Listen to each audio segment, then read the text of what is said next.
I'm the king of the world!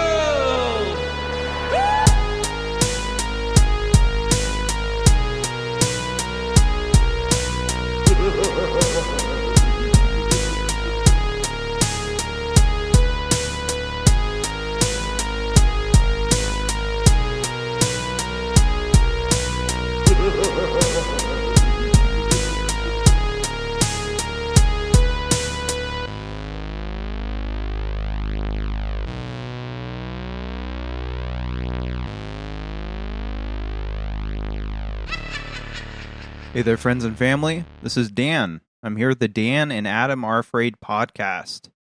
It is episode 61. It is Sunday, August the 10th of 2025. I'm joined here by my 3D printed co-host, Adam. Thank you, Dan. It is great to be on the podcast today. I am presenting myself as a professional podcaster for the first time with pauses. Back to you.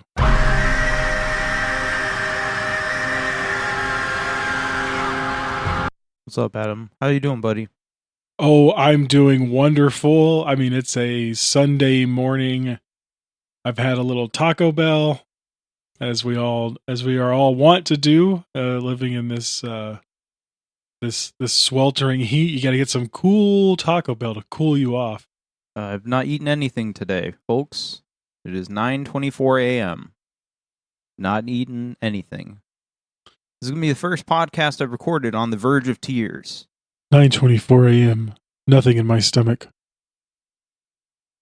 Tears welling up.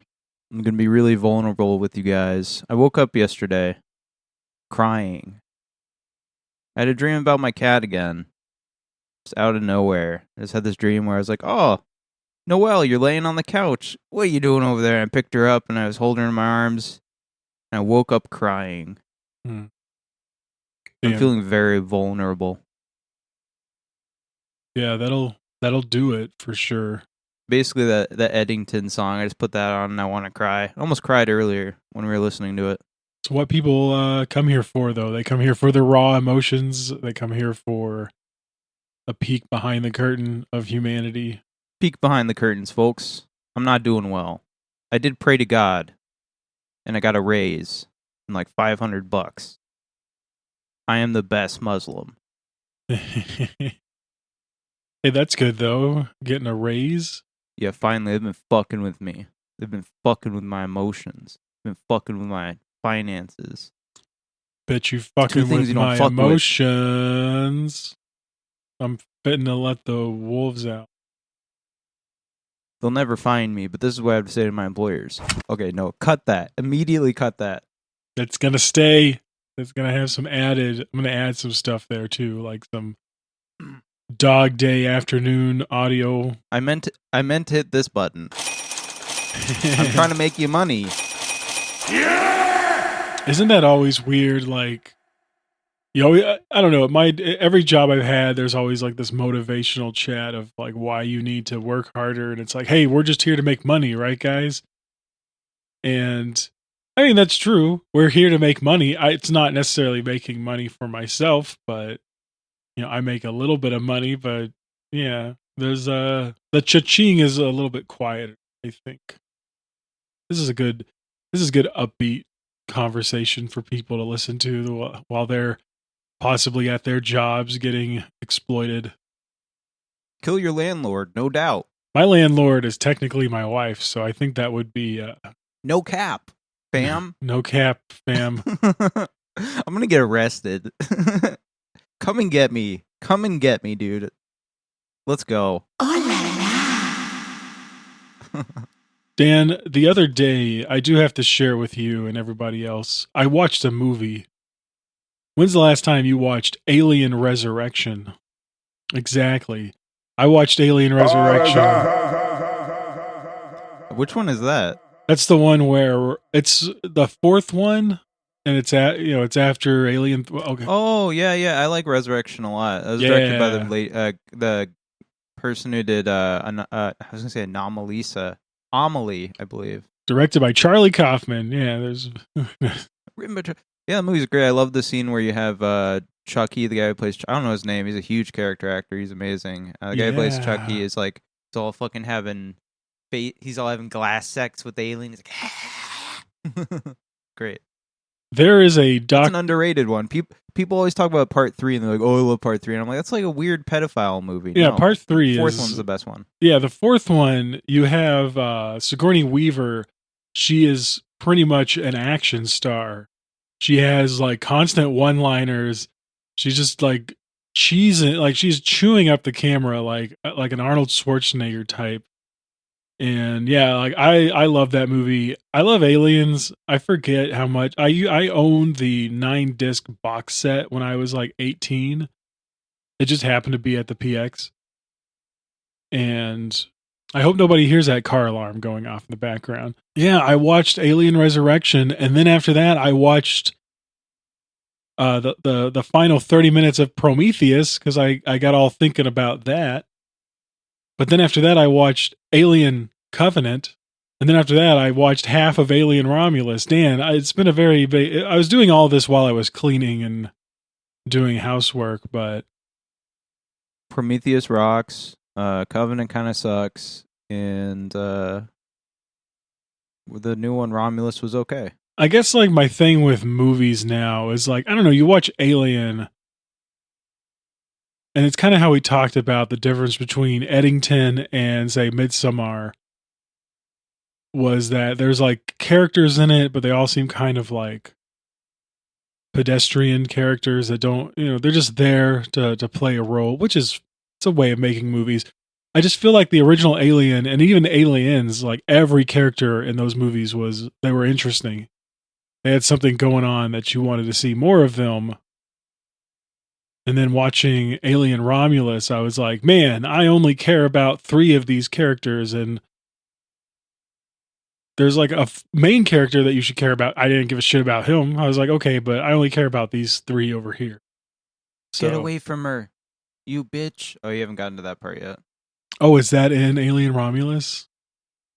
Yeah, I was surprised. Like when I like hit the old pause button, I was like, "Holy shit! There's 40 minutes left of this movie." I really thought it was over, but the things I like about Romulus are the set design is really good. It looks like an alien movie finally, and it brings it back to its roots. I'm excited for Alien Earth.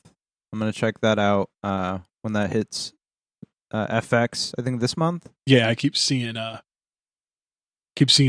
advertisements for it. I'm excited. I love from Noah Hawley. They're like from Noah Hawley. I'm like, am I supposed to know who that is? From Noah Hawley, from the folks, we're looking this up live on the podcast. Who is Noah Hawley?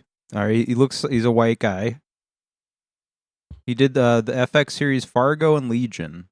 There you go. Okay, I watched like a couple episodes of Fargo. I like that. Just one more thing about... I like that. One more thing about Alien Resurrection. Do you remember, like, okay, so you mentioned the actor who plays Chucky. He's one of the scientists, not the head scientist in that movie. I want everyone to think really hard about that guy. Brad Dourif. Yeah. Brad Dourif, everyone. It's so insane that this guy's a doctor, but he is just like the sickest fuck you've ever seen. Like there's parts of them like he's just literally supposed to be a scientist and he's talking to Ripley and he's like weirdly eating a noodle and sucking on it and like just like the way he talks to her. I'm like, man, this guy really loves being a creep more than he loves being a scientist. The important thing to remember about Alien Resurrection is it was directed by a French person. Yeah, I watched the behind the scenes of that. What was that? That was like fucking over 20 or 18 years ago. I don't know. I was 18 at the time. The scene, the underwater scene where they have to swim through the kitchen and then they get to the other side and it's like there's an alien thing covering so they can't get out. This is Alien Resurrection? Correct. I don't remember. No. Oh man. They would be so upset because like the actors literally they were not communicating. The communication was not on par. When I can't speak French.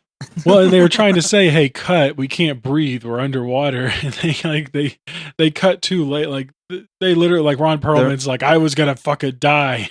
That reminds me of when I was a kid. So like, do you know like when you go to like amusement parks, you go to like Castles and Coasters? I think I went to out here in Arizona, and you live next to Castles and Coasters. Yeah, I'm doxing you. never been. We need to go. So they we could do a whole trip. We could take photos. It'd be great. So do you know they have like you go to Disneyland maybe even, and you have the spinning teacups? Yeah, Like those kind of rides where you're spinning already, and then they add more spinning within the spinning. I hate those rides. I get really sick. I probably have some kind of like equilibrium issue that I'm unaware of. But I remember I got on with like a little friend of mine, and I was like, "Oh, it's so bad. Let me off. Stop the ride." And they thought I was saying I was having fun. Like, oh, look, he's having so much fun. he's having such a good time. It just reminds me of what you were saying with the actors. Yeah, they're like, oh man, they're like, cut. And they're like, dude, they're really into this role. Yeah, so go watch Alien Resurrection, everybody. If you got HBO Max, Cool. they got all the Alien movies on there, so Watch the quadrilogy. I don't know, there's a lot of movies now. watch the fuckilogy. Just watch Prometheus. That one's great. I love that. It'll connect with our episode last week with Solaris. Solaris. Yes, where Adam famously calls a renowned sci-fi film, said it was a little bored. So That's how I advertised it in another one of my Discords. I want to go on record and say I'm doubling down. I'm doubling down and saying it was I was a little bored. Not a boring movie. I'm also doubling down by we're executing at him at the end of this podcast. There's no show next week, folks. This is a real struggle session. I have to stand by my capo. I have to stand by Vladimir Putin.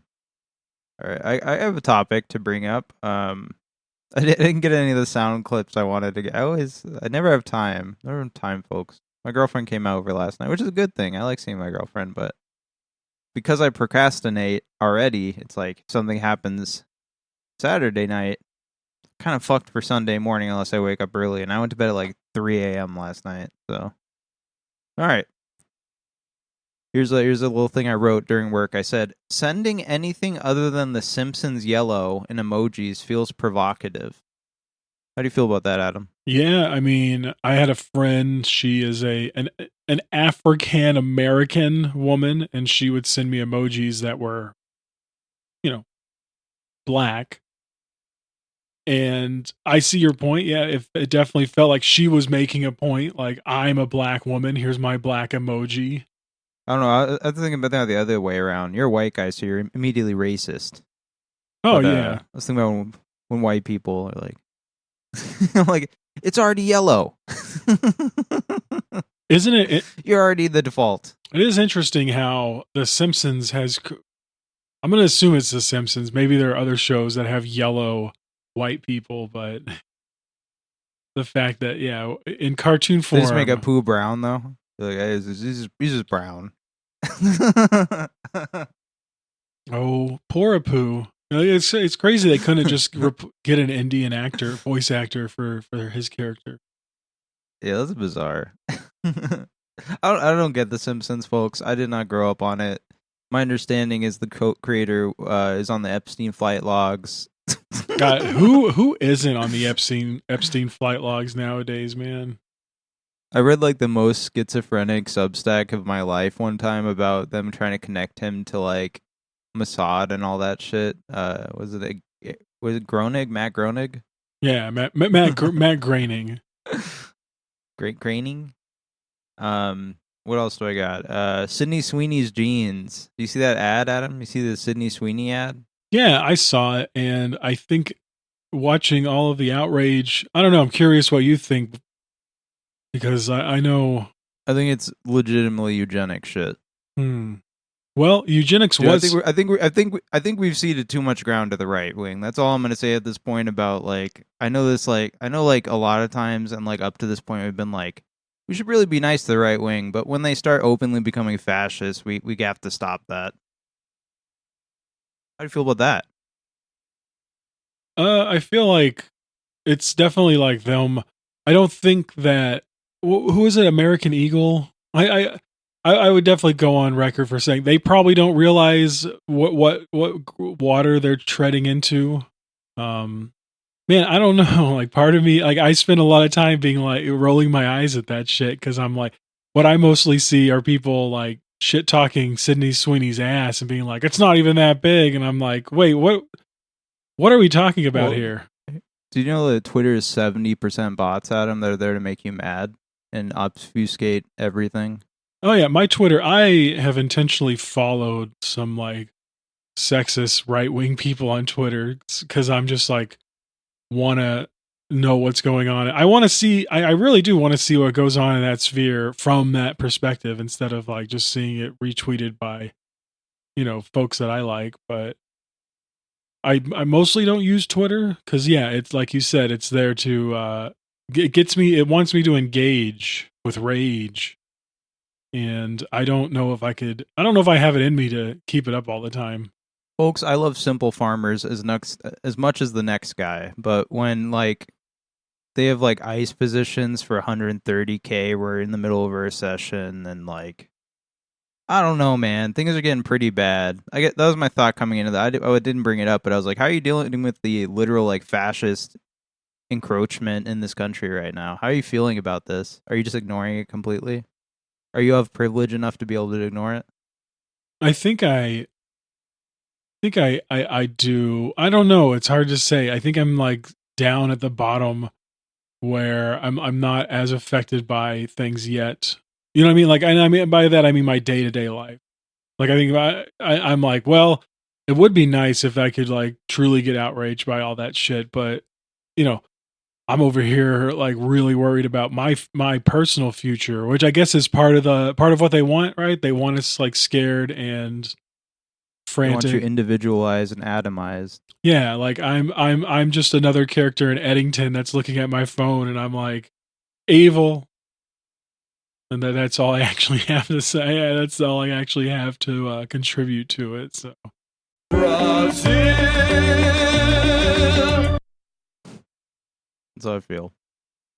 I don't know. I don't have anything to say about that, but yeah, Sydney Sweeney's jeans. I first had the take where I was like, oh, it can't be that bad. And I watched it and I was like, oh my God. This is like Nazi shit.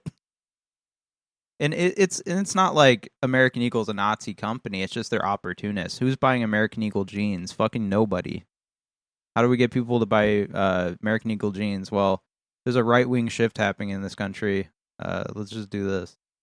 I don't know. It's very, very odd. And now, I don't know how I feel about Sydney Sweeney, but she's a registered Republican, and I guess that's all you need to know.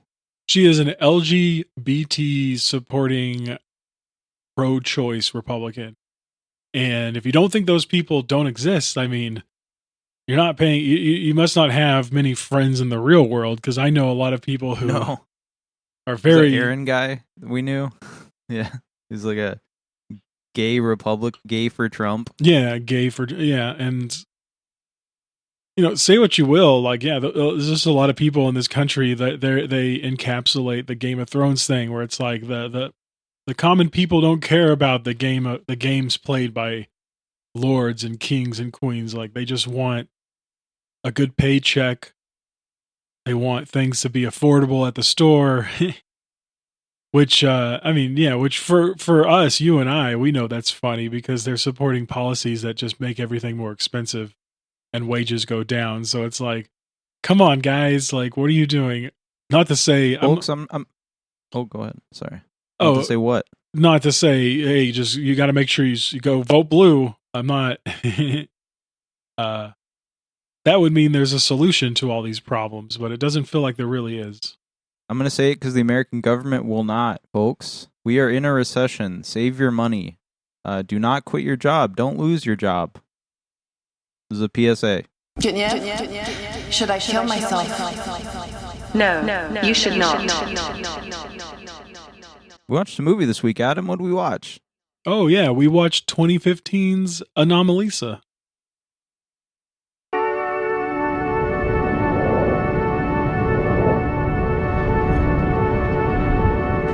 What is it to be human? What is it to ache? What is it to be alive? Each person you speak to has had a day. Some of the days have been good, some bad.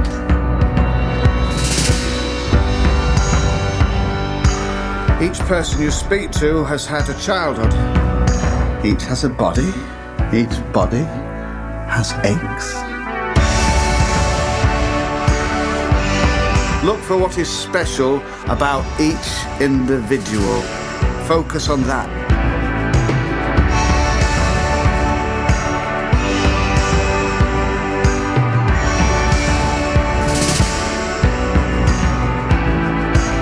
Remember, there is someone out there for everyone. I think you're extraordinary. Why? I don't know yet. It's just obvious to me that you are.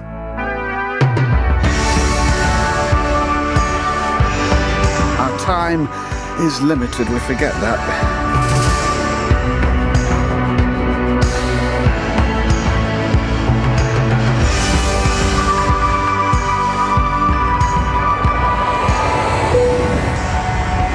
Sorry, I grabbed your hand. It's okay. It's a reflex. But I don't like to fly. I said it's okay. You can let go now, though.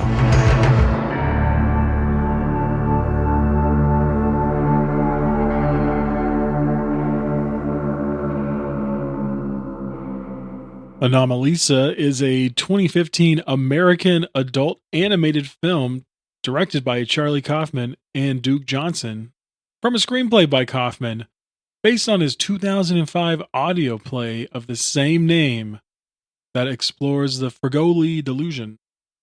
I'm not going to read the Wikipedia, and you guys can't make me. I'm not just going to sit here and read it. That's not what this show is about. Yeah, so we watched Anomalisa from 2015. It's a movie about puppets.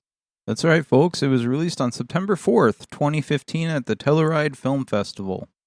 Me and Adam personally didn't see this until a DVD screener leaked online. Sometime 2015. Sometime at the end of 2015. Yeah, it's crazy to think back how... I don't know, yeah, it's weird. Like, a movie like this has been in my life for 10 years now. That's what I was thinking. I was like, damn, this feels like still kind of feels like a new movie to me, but it's not at all. This is an old movie. So like we said, this is a co-directed movie. Charlie Kaufman and Duke Johnson. Duke Johnson's a guy... Prior to this, I'd never heard of him, but I definitely heard of the studio he comes from, STARBURNS Industries. This is their first like full feature-length film. If you ever watched Moral Oral, you know this studio. If you've ever watched Community, you might remember a character named STARBURNS. He is like one of the heads of the studio. Yeah, let's get into it. So, Adam, why do you even know about this movie? Well, you know about it because it's Charlie Kaufman. This is our ongoing Charlie Kaufman series. I don't even know if directors, because he's kind of like a writer. It's more like a creator series. But another Charlie Kaufman movie. And yeah, just a weird development is that Charlie Kaufman got into production and connected up with Dan Harmon and STARBURNS, Dino Stamatopoulos, their company together. Why is that important? Well, we were really fucking obsessed with Harmontown and you still are. I still listen. Yeah, I'll still throw it on sometimes. It's great. So if you want to I'm copying like Trillabillies and like Film Junk, and Adam's coming at this from like Harmontown. Like there's like every 6 months, Adam's like, well, how do you feel about me doing a Harmontown bit? And I'm like, what does it mean? And then you just drop it completely. Yeah. Because, yeah, you know how it goes. You have like a flash of an idea that sounds great, but then upon, you explore that more yourself and you're like, I don't know what the fuck I even mean. Let's just go back. Let's stick to the formula, Dan. Stick to the script. STTS. So yeah, Harmontown. We loved Harmontown, and we were like, wow, this is crazy. And yeah, we saw this movie. So yeah, just like in theory, you know, you got Dan Harmon being a producer, being like, yeah, that looks good. Looks good, Charlie. Yeah, and he gets his balls busted because they're like, you executive produced the hell out of that movie, Dan. You rolled up your sleeves every night. And I don't know. I don't really know what an EP does other than what you just said, which is like, oh, it looks good, looks bad. They bankroll. That's what, like, you know, you ask Martin Scorsese to be executive producer on your first movie because you're like, I really like him. Whoa! We asked. Like he put his name on like Uncut Gems or something. We asked Martin Scorsese to be an EP for this podcast. Wow, that's amazing. Like, I love the Dan and Adam Are Afraid podcast. The good boys, check them out.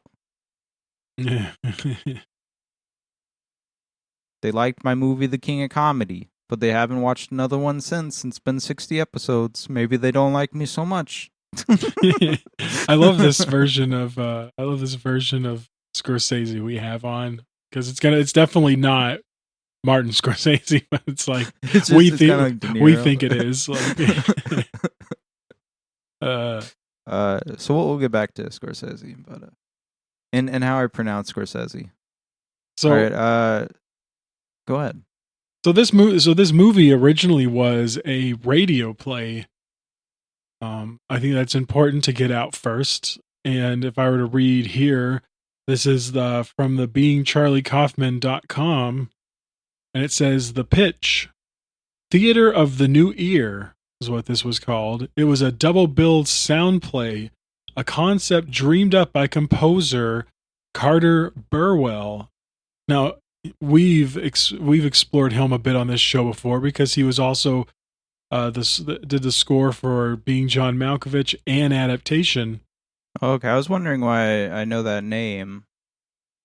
And he's also he works a lot with the Coen brothers, who, believe it or not, this is a double billed radio play. They did the other one. They wrote a play called Sawbones, and it was performed alongside with Charlie Kaufman's play Hope Leaves the Theater in New York, London, and L.A., and it was all actors reading their parts behind a desk, and you had Foley artists on stage with them. And it's hard. You can't find Anomalisa. I can't find Anomalisa, the audio. So there wasn't like it wasn't like a stage play necessarily outside of the sound. Correct. Yeah. It's almost like they were doing what you and I here do every week. But no, yeah, I didn't look too much into that. I knew it was like came from like a play he did, but why is Duke Johnson coming on board though? So let me see here. I was reading about this a second ago. I mean, pretty much what happened was Duke Johnson got a hold of the script, and obviously they all want to work with Kaufman, and so like they get a hold of the script. They're like, hey, we could do this, and we could do this with animation. Let's bring it to Charlie. And I don't know. This is me just making stuff up in my head. I'm like, oh yeah, and if you have money, you can probably get Charlie Kaufman to do all sorts of things because, you know, as long as it's within his vision, because this man's not getting a lot of opportunities. No, yeah. This is when was his last movie before this? 2008. Yeah, 2008. Synecdoche, New York was his previous. So it's been what? Yeah, 8 like 7 years. Yeah. It's been 7 years, Charlie. You gonna get another movie out there? I was gonna say it looks like they stayed friends because he became the producer of animation on I'm Thinking of Ending Things in 2020. Duke Johnson did. I thought it was interesting that Charlie he was reticent to do this as a visual medium because, and here I quote him, a disconnect between what's being said on stage and what the audience is seeing. In the original, there's Tom playing all these characters. There's Jennifer and David having sex while they're really just standing across the stage from each other and moaning. You'd lose that. And I think that's fair because, like I said, I haven't seen or listened to the radio play, but I imagine there's like just a certain element of comedy for two actors to be sitting next to each other on stage going ooh la la with a Foley artist rubbing silk sheets together. Like, I don't know. I really wish I could see this. I feel like it'd be a lot of fun to watch. So, like, all the original actors are in this movie are reprising their roles? Oh, yeah. Yeah. So, it's a good one right there. Let's talk about the cast here. It's a very small cast. You have David Thewlis. He plays Michael Stone, a middle-aged British English-born motivational speaker and customer service expert. We would know him as Remus Lupus from the Harry Potter series. At least most people would. Yes, that's my wife wasn't aware of that, and when I told her, because she had seen this before, but she didn't even. It's funny. I'm like, you didn't recognize him? Like, I just assumed you would have recognized his voice. Yeah, I recognize. I was like, he has like a recognizable voice. I looked him up. I was like, okay, of course it's this guy. And then Kaufman heads will know that David Thewlis is also in I'm Thinking of Ending Things. So he's a father, right? Yeah. This movie also. I'm okay with rewatching that movie. I really like that one. Yeah, one of my favorites from Kaufman. Nice. I like I like to hear those kind of things on this show. This movie's also starring Jennifer Jason Leigh. She's Lisa Hesselman, a sweet but insecure woman who has come to the hotel to attend Michael's talk about customer service. And now maybe one thing I didn't mention is that to Michael, every person looks and sounds the same, except for Lisa. Who do they all look and sound like? The other star of this movie, Tom Noonan. Literally, his when you look at the cast list, it just says Tom Noonan as everyone else. Yeah, I saw that even on like Plex that it had him as that under the credit. Yeah, so we love Tom Noonan. At least you do. We love Tom Noonan on the podcast because he's in Synecdoche. Yeah, yeah. In Synecdoche, he's also in the AMC show called Hell on Wheels. He does really good in that. I think I just hate on him because his Sammy character in Synecdoche is such an asshole. I hate this guy. Oh, hell yeah. Well, and, I don't know. Are you a RoboCop 2 fan? I haven't watched it in so long, but yeah, it makes sense he's in that. Yeah. I love him just being like, he could play such a skeezy fucking character. And in that movie, he's just completely dirty and dark. Dude, that movie's insane. The kid's like the drug dealing like mob boss in that movie. It's like a kid. Oh yeah, and he like shoots. Stop him. Doesn't he shoot RoboCop in the head because RoboCop can't shoot children? I think so. Yeah, RoboCop gets fucked up. He's just like laid up the entire second movie. RoboCop's great, man. That's like one of my favorite movies. Yeah, we could just sit here and watch RoboCop instead. This is a great cast. I like how insular it is because it becomes very obvious. Like, this is a very personal story, right? And I think we should kind of dive into now Fregoli delusion. I did some reading on this. What is your understanding of Fregoli delusion, Adam? Our character stays at the Fregoli Hotel. Just based on what I looked up like years ago when I first saw this movie, it was like, it's when you see everybody else is just like the same person. And they just like slightly change their appearance. Kind of. So it's like a real mental disorder, and it usually has to do with like a brain lesion or something like going wrong with your brain, because it has to do with like recognition of people and objects. So like you would think based on this movie, oh, it's like you think everyone is the same person, but it's not necessarily. In actuality, in like the cases I've read about online, is it's essentially kind of like gang stalking, where you believe that, like, because the thing is, if you have 5 people in front of you, they can't all be the same person. Like, maybe it gets that bad, but I think most people who experience Fregoli delusion think that at least one of the 5 people are someone they know in disguise. And that's how Fregoli delusion is usually experienced. Is they're just really paranoid, and they think someone in their life is conspiring against them, and they're always around them, spying on them in disguise, essentially. Mm. But yeah, this movie's kind of like a weird reading of that, a weird like exploration of that. It's not exactly what you would see in real life. What I'd say, it's a little confusing, a little This is fake news, folks. Fake Thewlis. Yeah, fake Thewlis. Man, Charlie Kaufman, you've been outed on this show. Your movies aren't extremely accurate depictions. But this movie is kind of based on that, which is, our character. What is his name? What's our character names? We got David Thewlis plays Michael Stone. I don't know how I forgot that. I say his name like 20 times in this movie. Is that Michael Stone? Michael Stone is a guy who is on a work trip, and everyone he encounters, even on this phone, like calling back to his home, talking to his wife and his kid who's just like, did you bring me anything did you give me any gifts? They all the voice of Tom Noonan. Everybody does. And like the whole crux of the movie is like he hears a voice and he's like, it's someone else. It's someone different. And it's Anomalisa. It's Lisa, who is voiced by Jennifer Jason Leigh's character. And yeah, I don't know. It's an interesting concept. Like, because I really connected with that part on this watch. Was just like, again, we were talking about earlier, they want you to be an individual. They want you to feel atomized, isolated, alone.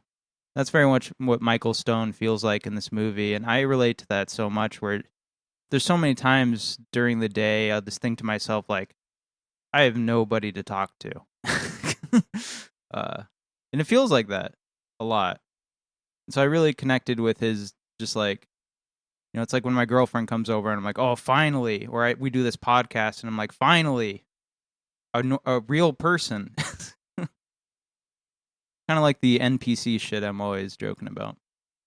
It makes me think of there's a Scrubs episode where like one of the new doctors has a patient, and that's his deal, is he keeps giving him the wrong answers to his medical questions, because he's like, right, but that last guy wasn't you. It was someone who looked like you, and I can't tell that guy what's going on. Sorry, brother. I got lost in thought trying to find a meme, and then I started paying attention, and then I didn't know what you were talking about. That's fine. You've all been That's my bad, folks. That's me trying to multitask. It's not possible, folks. Don't try to multitask. You can't do it. It's not real. Do you realize that, Adam? Oh, yeah, no. There's no such thing as multitasking. Our culture pushes that, but it's not real. It's not something you can do. You have limited attention. Already, and it's so bad already, right? Our attention is limited. We forget that. And then we have the plastic spoon in our brain, not helping us out. I saw someone like someone got sorry, off topic, but someone got David Lynch. You know how they auctioned off all of David Lynch's shit recently? Someone got one of his coffee makers for like $2,000, and it was like a 1970s mini bar, like mini espresso maker. And it was really shitty, made of plastic. And he pulls out these little plastic spoons that go with the little cups. And I was like, oh, that's like the size of the spoons in our brains. Do you not know about this? I think I'm missing something. Why do you have spoons in your brain? Uh-oh. Off topic. We have to go down this route, guys. All right. Well, I guess we're going to go live here and see about the spoon in the brain. All right. We're going to Business Insider live. Researchers found a spoon's worth of nanoplastics in human brains, the latest evidence that plastic is accumulating in our bodies. The brain is the most well-protected organ in the human body, but it has a surprisingly high amount of microplastic pollution, according to a study in Nature Medicine on Monday. Researchers examined 52 brain samples from autopsies and found they contained 7 to 30 times more microplastics in nanoplastics than the kidney and liver samples. The amount of plastic the researchers found in the average brain sample is about the equivalent to a plastic spoon. I guess that's fuck, dude. Like, I guess that's why I'm always feeling kind of plasticky, Fake plastic trees, man. Fucking Radiohead, dude. Folks, I'm drinking from a plastic cup. Look at this. I got ceramic. I got metal. I mean, I'm sure I'm like leaching something out of this too as well, but It's that meme they scroll across in Eddington where it's like it's the Spider-Man meme pointing thing, and it's like my grandfather full of lead, my other father. Oh no, my grandfather full of asbestos, my father full of lead, me full of plastic. Yeah, that's good. All right. Anyway, I like this movie a lot. I liked revisiting Anomalisa. I don't know how much you want to break down the plot, but whatever. I'm leaving this up to you. This is your episode, buddy. Well, I think like as far as plot-wise goes, like just to set the stage, is that we are in 2005, and this much is made clear by the fact that he gets a smoking hotel room. Now, Dan, I caught that. He's like smoking. I was like, do they still do that? They do not. I mean, nowadays it's, you're going to leave behind particles for anyone else who might have to work in there. It's a whole issue. But yeah, I mean, it's whatever. I vape now, but like I remember being a kid and going to like Denny's, and you'd go and like my mom would be like, "We're going to the smoking section." Just like, why are you bringing me to the smoking section? Yeah. And it's funny because as a kid, like I truly didn't get it. Like I was aware enough to be like, how could there be a smoking section and a non-smoking section where you can just, the smoke's gonna come from the other side. Yeah, it was like smoking rooms on a different floor at least. Like what the fuck? Are they on the top floor or something? Yeah. Well, I can't I can't imagine though they have all the smoking rooms like sectioned off like that. That would be crazy. They put them all on floor 13, folks, the haunted one. If you want to smoke, you got to put up with ghosts. Mm-hmm. So we've already talked about the premise of this movie, and I just kind of want to talk about that a little bit. The whole setup is that Michael is going to, like, he's an author for customer service, which sounds very exciting. Like, I love that Kaufman chose this as his profession because it seems like such a mundane thing that everyone knows him for. We start off with him getting on the plane, and then when he's walking through the airport, and I don't know if you would notice this necessarily unless you had subtitles on like I did, is that there's all these people who are like, that's Michael Stone. Oh my God, is that Michael Stone? Michael Stone. So he's a big deal. That's when you notice that there's only like one voice coming out of everybody. And right here, I just want to take a break and like call out Tom Noonan's acting abilities. This man is a voice actor and he's really good at it. Like his voice doesn't necessarily change. Like Jennifer Jason Leigh, she's clearly doing a voice, like she's like she has a good voice actor's voice, where it doesn't really sound like her. Every Tom Noonan character, you can tell it's him, but the inflections on everything just really fit. Like whether he's playing a woman, a man, a child, like his child voices are the best because he really sounds like a young kid. Are you leaving? Yeah, he's great. I like the. I kind of wish we had like a guest who had never seen this before, so like we can get like someone who's like and ask him questions like, "Did you realize it was just one person voicing everyone?" Because like me and you, we've seen this. Yeah, we've had this in our spoon brain for 10 years. Our spoon brain. Should I kill myself? No, you should not. And so yeah, like the turning point in the movie early on is that, like we said, everyone there is the same. Michael shows up to his hotel room. There's some funny bits about him trying to order room service where he looks at the phone and like every button has something related to food. And he's like, fuck, which room service button do I press? Full disclosure, I fell asleep this morning. So I tried to watch this yesterday. I ran out of time. I got like 30 minutes in. I put it on this morning and I immediately fell asleep like 3 times because I was tired. And then I had to feed my cat, so I finally stood up and that woke me up and I finished the movie this morning. So I watched the first 30 minutes. I missed a little part in the middle and then I watched the rest and then I circled back around and watched. So I watched this weirdly out of sequence, so I probably just missed that entirely. And since we're doing like a schizo, this is no offense to our mentally unwell I was gonna say, listeners. I love your joke in one of our episodes where you're like, "Your disease is my comedy." It was loud.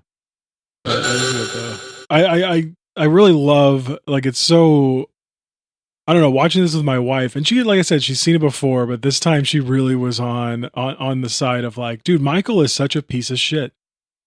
And I think people need to know that when going into this movie is like, or maybe you don't need to know it, but hopefully you realize it afterwards, that the main character is not supposed to be likable. I saw a lot of like Reddit comments about how am I supposed to like this movie? This guy is such a piece of shit. This guy is like trying to cheat on his wife. He doesn't want to talk to his son on the phone. He's kind of rude to the cab driver. You could say he's rude to the cab driver. I think the cab driver is kind of rude to him as well. Well, I think he wanted to talk to his son. That was like the one time he like perked up in the movie, beside hearing Jennifer Jason's Lee's voice, was talking to his son. But his son was like, "Did you get me anything, Daddy?" He's like, "No, not yet." He's like, "All right, go fuck yourself." And he's like, he's very curt. Oh, he gets right to the point, doesn't he? Yeah. And that right there is about about the feminization of Tom Noonan's voice is when he's doing it. He'll just kind of soften his voice up a bit, where he's like, "Oh, hey, Michael, how's it going? Yum, yum, yum. I'll have an apple mojito, please. Can you make those with apple schnapps? Yum, yum, yum." My favorite part. That's why. I clipped it just for you. Yay. One more time, folks. I'll have an apple mojito, please. Can you make those with apple schnapps? Yum, yum, yum. So you're watching this film and you're wondering, like, what's going to happen. Michael gets to the hotel. He goes up there, orders some room service. He has a interaction with an ex-girlfriend, and it's kind of like the whole thing. This whole time he's like flying, and then he lands. He's being haunted by images of his ex-girlfriend. Clearly, he would just all like the fucking. all the fucking Michael. And I love that scene because, like, the more you watch it, I think the more you just feel so bad for Bella. Like, I think this is my fourth time watching this movie, and like finally, like, I hit it with this time where I'm just like, oh god, her life was ruined by him just like taking off, because that's the conceit, right? Is that she doesn't understand why he just like broke up with her and left one day, and he's clearly just on his way back to where he knows she lives, and he's like, hey, I can get me some. And then, like, her, though, on the other hand, she's like, I didn't get out of bed for a year, Michael. She's pulling the old Brian Wilson, never got out, she chipped her front tooth. This woman's in a bad place. She fell on a concrete bench. My mouth fell on a concrete bench. Once, like, they're meeting at the hotel bar, and then even when she's upset, he's like, perhaps we go to my room and have a drink where we can talk more privately. It's like, I can't believe it. We're not gonna fuck, Michael. I have to point out too, this is thematically similar to our last movie, Solaris. Yeah, I guess I can see that. You have the memory of somebody who's not, from the past. Yeah, someone you left, booked out, and we're like, I'm leaving. Except for in that movie, she killed herself with research chemicals, which is not. Bella could have done that too. Yeah. But Bella's overweight, and she's like, I've gained some weight. Don't look like I'm some kind of freak. She basically booty calls her over, right? Yeah. This is a like, classic. Let's get a drink, call. and she's like, this is so out of the blue, Michael. Can't believe this. I like all that, and it is funny how we almost like probably a lot of people will probably fly right over this scene, but it is like so like important at the beginning of the movie and affects how he moves forward. But yeah, he's just a total asshole and creep, and is just trying to like fuck Bella, and then he does the thing where he's like, I'm just leaving. I hate when people do that. All right, I'm just gonna go. I'm gonna get the check. I'm leaving. This is over. Bitch, I'm gonna shoot you with a gun. And so the turning point of the movie is we have the scene of Michael in the shower, and it's where I had the notate. I was like, hey, Michael has the same body type I have. This chubby guy, small wiener, and he hears a voice outside. Here's a voice of Jennifer Jason Leigh, and this is Michael's whole, like, this throws his whole world, around. Like we talked about before, he's like undergoing this like psychological shit where everyone sounds the same, everyone kind of looks the same, and the fact that he hears this unique voice, he starts freaking the fuck out, and he's like, where are my pants, and he's like running around. And we kind of skipped over how there's like a scene earlier though where he's like, this doesn't really have anything to do with this scene, but his little puppet mouth starts moving like out of control when he's like staring in the mirror. Yeah, a good point to bring up, or a good place to bring up the actual craftsmanship on display here. You see behind me with Duke Johnson setting up and my little backdrop. So these are little 3D printed characters, and the way they made them is, they have their initial, like body, and then they have their head, which is they have the top of the head, and you can replace the mouth on the faces, so that way you can put in, it's like, so you can put in different, it's stop motion, so you have to have the mouth move. So you can put in different mouth movements for every frame, and you can just replace the mouthpiece. And in the movie, he goes and his mouthpiece starts freaking out and starts replacing quickly without him saying anything. He just in front of the mirror, and he goes to pull it off like a magnet, because I imagine they were magnetized. That makes sense. I was also thinking on the economic end of this. It really makes sense to have everyone look the same and have 3 actors, because it's just like that really saves on budget. Because then you just have like the same model they have to 3D print. You don't have to 3D print a new face for every single character. Save a lot of time doing that. But yeah, that's really cool. I like that, and that's how that's how they represent Michael having his own unique face, Lisa having her own unique face, but everyone else has the default Tom Noonan look. Everyone's going for that Tom Noonan look this summer. Yeah, it's true. Kind of like at the very beginning when this movie, it's a Paramount picture. It's a Paramount picture show. And it strikes me because we've watched a lot of weird directors here on this show where, when the credits start up, they might be credits that you don't recognize. Like any Ari Aster film has credits where you're like, wait, this isn't Warner Brothers or Paramount Pictures. And I love to think of Charlie Kaufman as like the pop accessible artsy director. He's just weird enough to where his films can be distributed by mainstream studios. And I don't know, I guess maybe that's why I think it's special to have him out there making movies. Well, it's been a while, but because like we said, like if maybe you're not down to watch Solaris, maybe you don't have it within you to watch Harmony Korine, but hey, this guy's films are being released right alongside. Now, I can't tell you a Paramount. I can't tell you a film that's been released by Paramount Pictures. I'm sorry. But just imagine that I did. I had an example of that.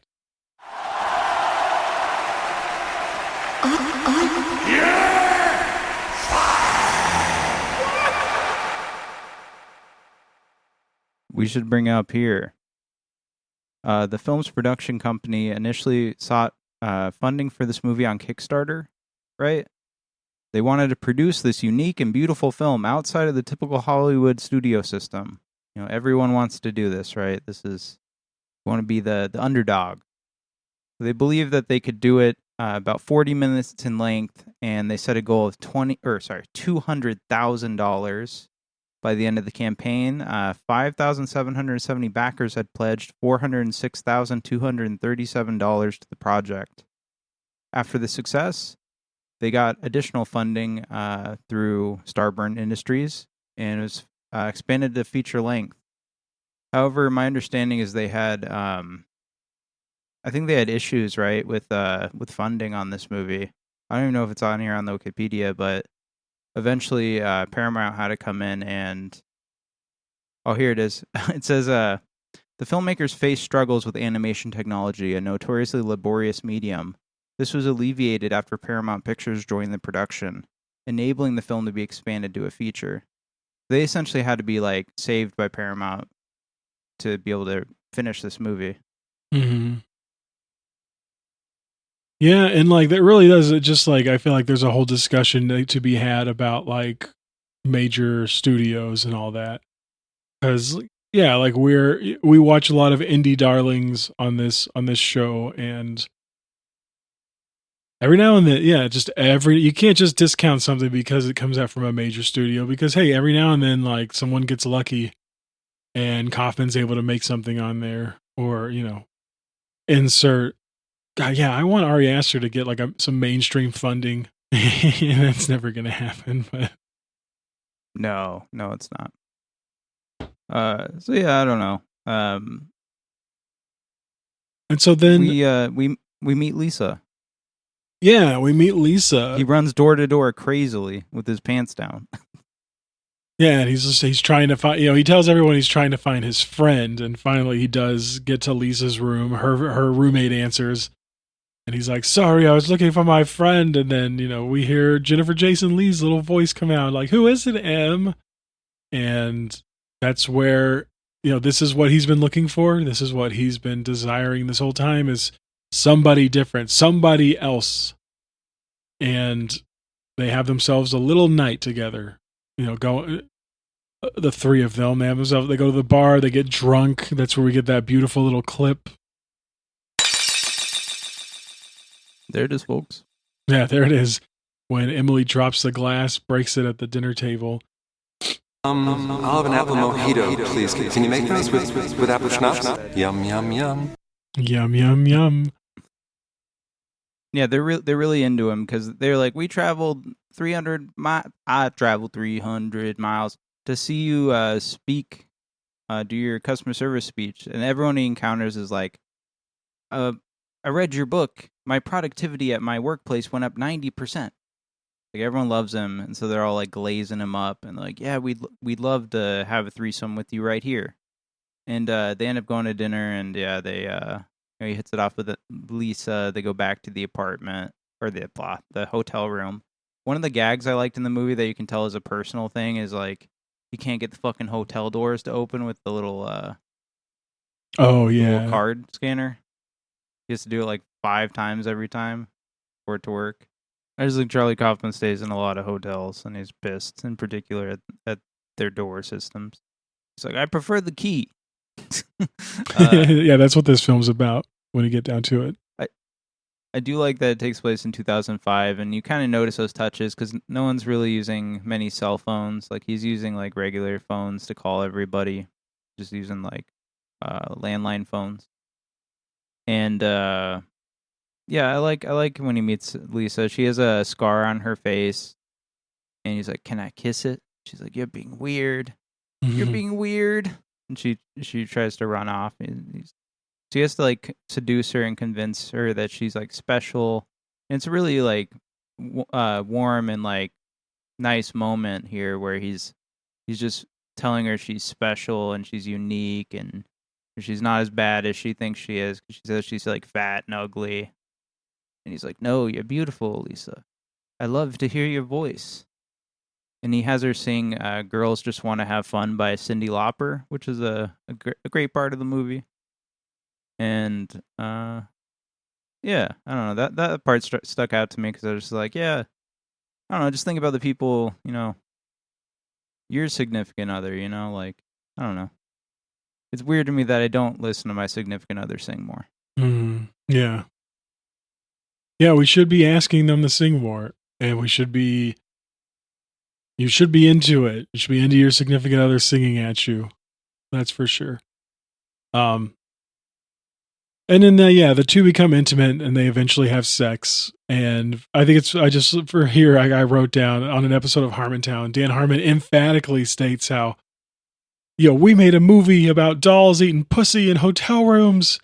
And I do think that is like the sex scene in this is probably one of the better, the better sex scenes in a movie because like it's not necessarily as the kids would say now, a lot of sex scenes are gratuitous, and we don't. Why do we need this? And in this film, it's like, well, yeah. I mean, it's just showing how two adults can actually come together. I thought it was like, with the exception of like the fact that he's going crazy right now, I thought it was kind of a, I don't know, wholesome hookup. You know what I mean? Like there was no lying. There was no manipulation. It was just like him laying in bed with her being like, keep talking. And he's just like kissing her while she talks. Because that's the thing. Keeps lighting up cigarettes. It's like, let me light up a cigarette real quick. Really wanted to smoke a cigarette during this movie. And then, it all turns sour in the morning when, and then it gets, it takes a negative bent because he's immediately like, I want to leave my wife. I think we get the dream sequence. So you want to talk about the dream sequence at all? Yeah, like Michael gets woken up by a phone call, and it's, oh man, Lawrence something. I don't know. It's like the general manager for the hotel. And he's like, we really need to speak with you. It's very important. Just come downstairs and ask for me. And he says it's a really sensitive matter. Yeah. And he does. And it's when he's down there and it gets, and I love how like, this is a dream. You don't necessarily know it's a dream right away, but knowing it after the fact, it's very much dream logic of, yeah, like maybe in real life you would answer that call and you'd be like, no, I'm not coming down there. I'm going back to sleep. But in your dream, you would just very naturally be like, oh, okay, I'm coming. And he gets down there. And another dream element is like the guy is in a huge office room in the basement. And he's like, just take the golf cart. It's quicker that way. And, without question, he gets in the golf cart and rides it over. And it's like a kind of a funny scene of him like near misses and such. There's a little, he calls it like a conversation pit or something in the middle of the room that he has to avoid. He's like, avoid that. And then later he drives directly into it. Mm-hmm. And yeah, it's revealed that this guy, along with everyone else, like, he's like, basically he's being told like, hey, we heard you had a guest in your room last night. And come on. Sleep with any of us. You can have an affair with me, just anyone but Lisa. And like he runs back out to. He says he loves him. He's like, I love you. I love you. He's Michael. really like, he doesn't get to the point for like 5 minutes. He's like, will you just tell me what's going on? What the issue is? He's like, well, Michael, I love you. Just then goes from there. He's like, anyone but Lisa, and he just starts running out of the room. There's like this office area with a bunch of people doing desk work, and he's like jumping on top of the desks. He's like, you can fuck her if you want. She's like, you can fuck me if you want. You can fuck me. Of course, all being voiced by Tom Noonan, as we said, and so it's just him as a woman. Yeah, I should clip that. Yeah. And that's when he gets back upstairs finally in the hallway, and that's when like we alluded earlier with him, like his mouth malfunctioning. It starts malfunctioning again, and it falls off. And I love that when he picks it up, you can see it with the subtitles on. He picks his mouth up, and he looks at it, and it goes, Lisa. Yeah. I really like the tactile element of just incorporating the 3D tools they're using. Really cool. Oh yeah, and like there's even a quote by Kaufman where he was saying how how the medium of stop motion underpins the narrative of Anomalisa, because it'll draw, like when you're doing stop motion animation, I feel like you're going to be looking at almost every detail that happens in the film, because every detail you see has been somebody moving it painstakingly, millimeter by millimeter. For instance, when he goes and gets some ice, like the camera is on the ice and you see the ice come out and fill up the ice bucket, which I'm watching that and I'm like, damn, that must have taken a long time for them to do that one scene. This whole thing sounds very complicated, but I guess you just do the radio play first. So you do the audio first. Like me and you could produce the movie just doing audio, and then they'd be like, all right, we'll take it from here. And so like you said, Dan, the next morning there, things start to come undone a bit. I love the scene where they're having breakfast together and she keeps doing things like biting her fork. I've been yelled at about that. I've never heard of this complaint ever. Talking with her mouth open where she's got food. As I can understand that, but I'm also like very lenient on that. I think my wife points out, though, that he was like talking with food in his mouth before that. So I don't know. This is like this is another Charlie Kaufman insane person thing. I'm sorry. If you have big issues with these things and they make you upset and angry, that is not a people around you issue. I'm sorry. Mm-hmm. My wife cannot stand when people smack when they eat. I don't know, would you call it it's kind of, I love how you can't be like, what's the climax of the film? But like this turning point is when she starts pretty much just like turning into Tom Noonan. Her voice, like Tom Noonan's voice starts fading up as she's talking. And you just By see the end this of the conversation, she is Tom Noonan. Yeah. And like his face is he's just very despondent. And so, he just lets her know that, hey man, like my stomach doesn't feel good. It feels wrenched, like it's empty. And so maybe I'm just nervous about my speech. And during that conversation, one thing I don't want to miss is like when they're talking, like he's so outright. He's like, I want to leave my wife for you, my wife and kid. She's like, well, you got to call her and you got to tell your son it's not about him. And he's like, it is about him. It is a little bit about him. I don't like him. And she's like, well, don't tell him that. He's just a kid. I just wanted to point that out because Michael's a fucking asshole. And then we get his big speech, and I feel like a lot of Charlie Kaufman films, it has like a big monologue, a big speech by somebody towards the end of the movie. And they really twist this for the trailer. They may try to make it seem like this is like some I don't know, different movie than it is. Right. Well, and I felt that way with the trailer for Synecdoche too. There's like so many different scenes that happen in that movie, and you're like, oh, okay, so I think I know what this movie's about. Then you see it, and you're like, oh shit, that was a kind of a depressing scene that I thought was going to be like uplifting and like inspirational. I don't know, just a few quotes from. I just want to read this quote from Michael Stone when he's giving his speech. And he says, always remember the customer is an individual. Just like you, each person you speak to has had a day. Some of those days have been good, some bad, but they've all had one. Each person you speak to has had a childhood. Each has a body. Each body has eggs. What is it to be human? What is it to ache?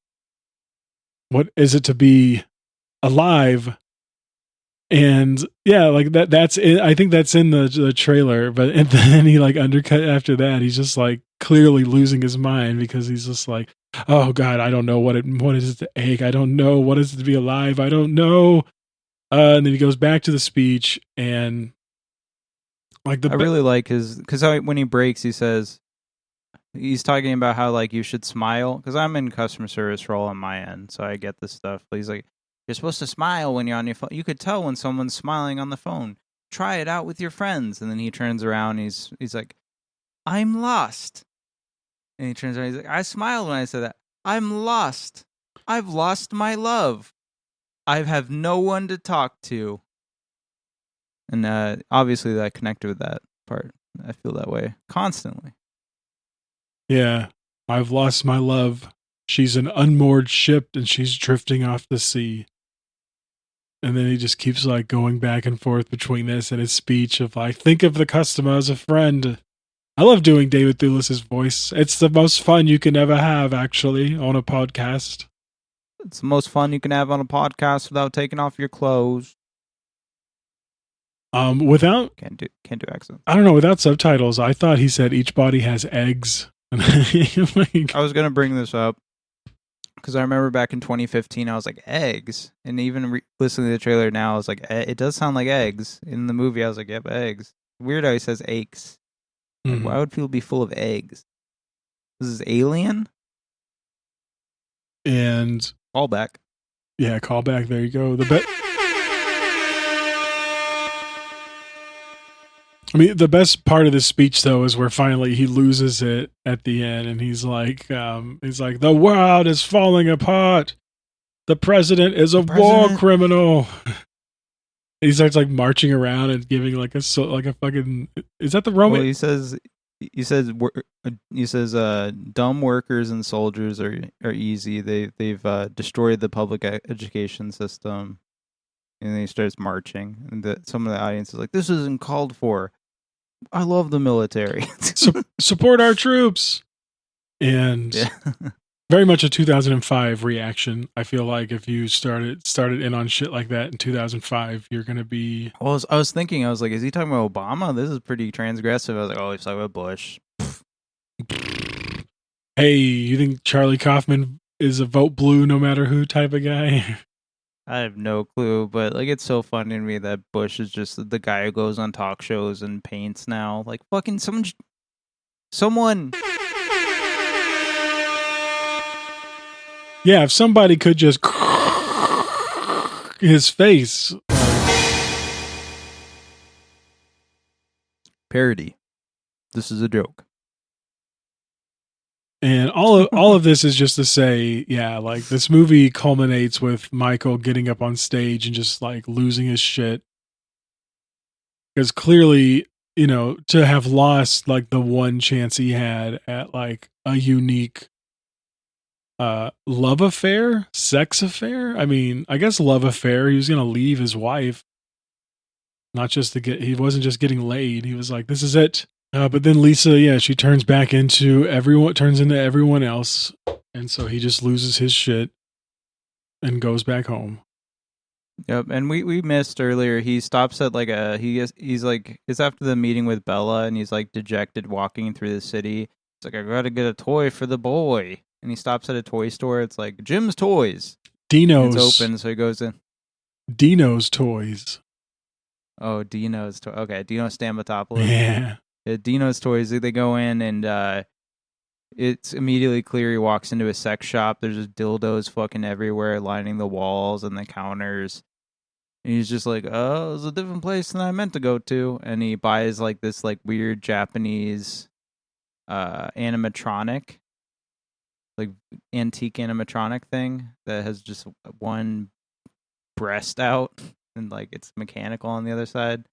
And it's weird. And he buys it for his son. And when he goes home, he gives it to his son. His son's like, "What the fuck?" He's like, "Daddy, what is it? It's a doll. It's a girl's doll. It's a doll for girls." Yeah, I love the little voice. Yeah. The wife says something about like that looks like cum. That looks like semen. Is that semen, Michael? Which my best guess at what that thing is, it's like it had to be like a blowjob robot, right? Like its mouth is open. Like, oh, you think so? I didn't notice that. That's funny. But yeah, Michael gets back home and he's all like, there's a surprise party for him, and he has it out with his wife in front of everybody because she's like, "Don't you realize that everyone here loves you, Michael?" And he's like, "Who are you, Donna? Who are any of you?" And she's like, Jesus fuck, Michael. Not a lot of, I don't think anyone ever says, like, I'm going, oh yeah, never mind. I was going to say no one said, okay, so in a Kaufman film, I've been noticing every time somebody, when referring to having sex, they say fuck. Like, did you fuck her? And then, there's a scene during the dream sequence where everyone's like, you could fuck me if you want. And so we do. We get there's a lot of fucks, though, in this movie. I can see why it was rated R, because there are a lot of people saying, fuck you, fuck you, fuck you. Yeah, I just wanted to point that out before I didn't have the chance to. Somebody does say you can fuck me in this Charlie Kaufman movie. All the fucking. I like the interaction with his wife at the end because he's like something about leaving, and then his son looks up and is like, "Are you leaving?" He's like, "No, I'm not leaving. Where would I go?" And then his wife like takes that obviously very negatively because like, "Oh, you want to leave, but you don't know where to go." And she just storms off, and you see the reaction from the crowd. They're all like, "Oh, what's going on?" And this doesn't really have a satisfying ending. Like what the kid's like, "All right, this thing sucks. I'm gonna set it down, go outside and play. Okay?" He's like, "All right, I'll sit here and wait for it to stop." And so he just sits there on the stairs and listens to it. the little blowjob machine do its singing, and then the movie ends with a very happy ending to this film of like, okay, so this guy is just going to keep continuing. Like this man's gonna kill himself and his family. But at least the picture they would have of them would be nice. This is the type of guy that be like, a man murdered his entire family, and it's a Christmas photo of them. It's him on a jet ski.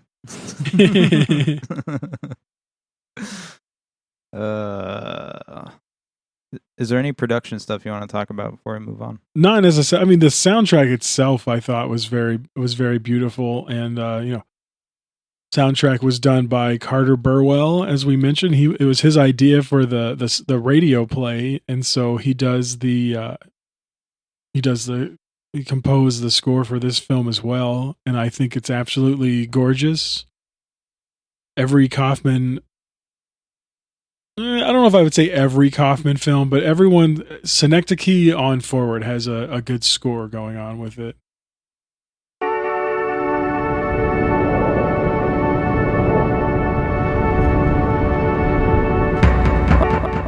Yeah, I like it. It's a good score. We'll get into it. I guess we should mention too. So just off the top, Charlie Kaufman, Duke Johnson, they directed the hell out of this. Written by Charlie Kaufman, based on his Anomalisa screenplay or radio play you were mentioning. Cinematography by Joe Passarelli. They don't have a hyperlink on Wikipedia, so sorry, bub. And edited by Garrett Elkins. Should we talk about the box office? Well, as any good podcast knows, you're gonna we want to talk about the box office. How much? What was the budget for this movie? Approximately $8 million. Damn, and it made a whopping $5.7 million. Wow. That explains why he went to Netflix. Yeah, because as we should note, the next two films that we're going to be reviewing are like Charlie Kaufman oeuvre. They are Netflix films, straight to Netflix. I wish we had Roger Ebert's review of this movie. You know what we should do as tribute for our buddy? And I'm Roger Ebert of the Chicago Sun-Times. Did we talk about Kaufman on did we talk about how much he likes Synecdoche? Oh yeah, he was like one of his top films for that decade. He said best movie of the decade in 2009. There you go, folks. Roger Ebert. He probably would have liked this movie too. He would have been like, there was a great scene where the doll walks in through the hallway. You don't see that in most films.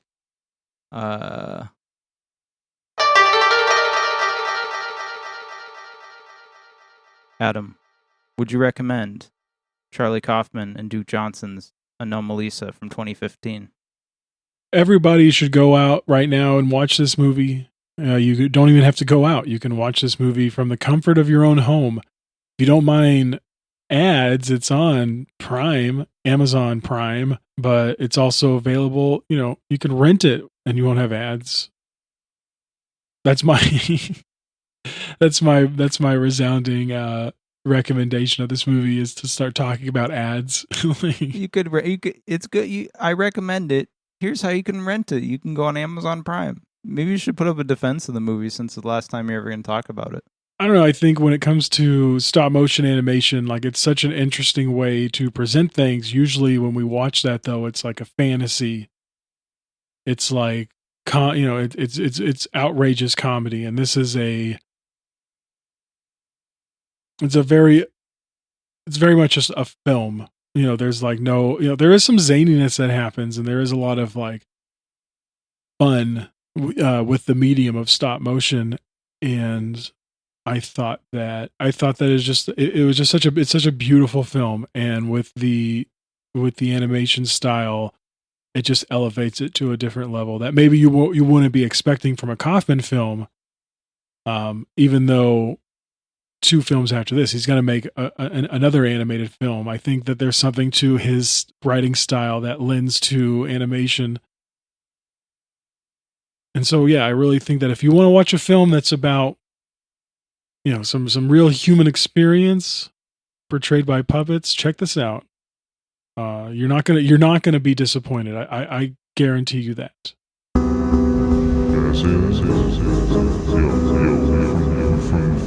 From the planet Jazz, we're here to take over your honky asses.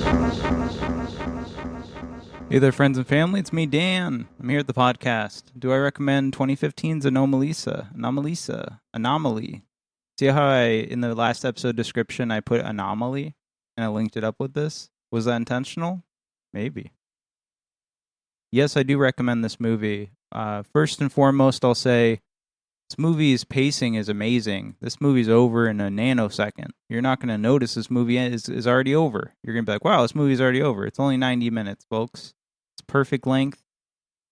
And it's a really sweet movie. It's a really sweet picture. And I agree with Adam that the sex scene is really interesting. I'm not going to get on the weird, like, Christo-fascist bent where everyone's like, sex scenes are actually bad. We should be scared of our genitals. I like that there's genitals in this movie, and I love the sex scene in this movie. It is, it's not super exploitative. I agree with that. It's a sweet sex scene, selling a very sweet moment in time. They even mentioned in the movie, she's like, I'm okay with this weird moment in time. And it is a very sweet moment in time, and I love, like, just how it's all animated, and, this guy's a real eater. I like that, and women can't resist. They can't resist if you just say, "I don't know, let me get down there." Eventually, they'll say yes. Obviously, it should be consensual, but they're usually down. They love it. What do you think, Adam? My wife remarked during that scene, like, there's nothing worse than a guy saying, like, "It'll be good." Uh-oh. I don't know, just like I imagine in a lot of women's experience when the guy's like, "It'll be good, let me do it." It's not good. Well, here's the thing. I'm actually good at it. Ask my girlfriend. I let my tongue. It's good. We don't need to hear me say that. I'll let my tongue do the talking. Little licky, sticky. Hey, Adam, did you pick a movie for next week? God, it's my turn. God, fuck no. you. Go fuck you. Fuck you, bastard. It's actually dude. MJ would be so mad. So we're gonna have a guest on next week. I scheduled this in advance. Our friend MJ is gonna join us. He's gonna come back on the return to MJ on the podcast. Woo! Where's it at? It's over here. Woo! Drop them the dollars. Yeah! We're going to have MJ back on, and he had the idea that we should try to reach out to some cast members of the movie on Instagram and Twitter or whatnot to see if we can try and reel them in for an interview. So we're still in the process of that. Unfortunately, I have not heard back from the first cast member. Expected. The next movie, I haven't told you the movie yet, but it is like, it's a weird one to ask people about, 20, 30 years later. But the second cast member, I'm going to send the DM to today, and we'll see what happens. But we're next week, folks, get together over the campfire.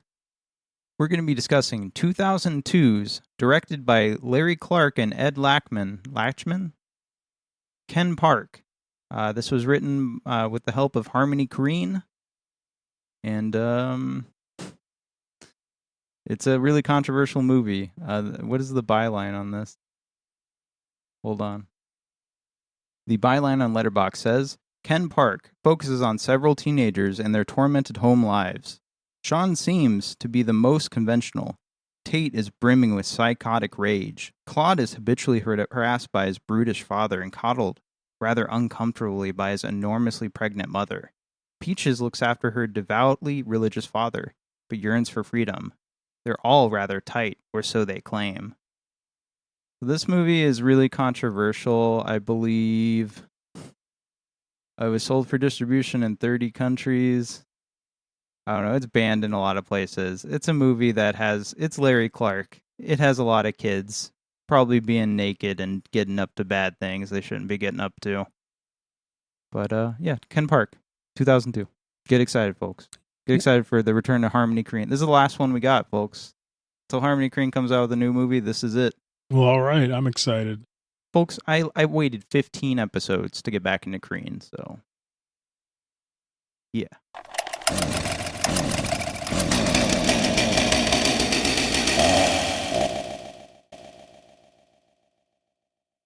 Adam, do you know anything about the Jew's harp? My wife has been asking me about that too, because she's like, what's the Jew's harp? I don't really... It's a real instrument. I looked it up, yeah.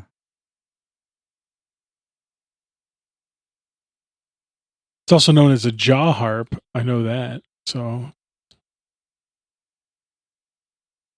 Well, everyone at home, I want you to look up the Jew's harp and come to your own conclusion. Let's leave an anti-Semitic thing at the end of the podcast.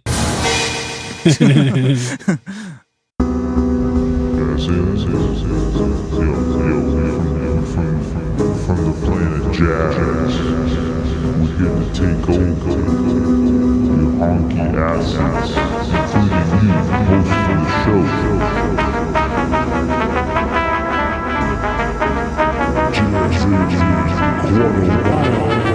Big five sound. Yo, we're taking you to hell.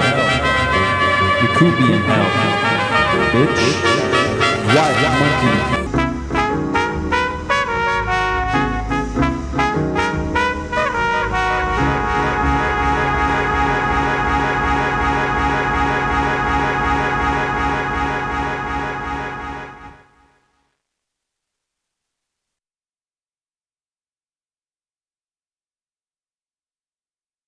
Just try to make that shit as base as possible. I just try to make it based. I try to bring the heat. That's all I try to do.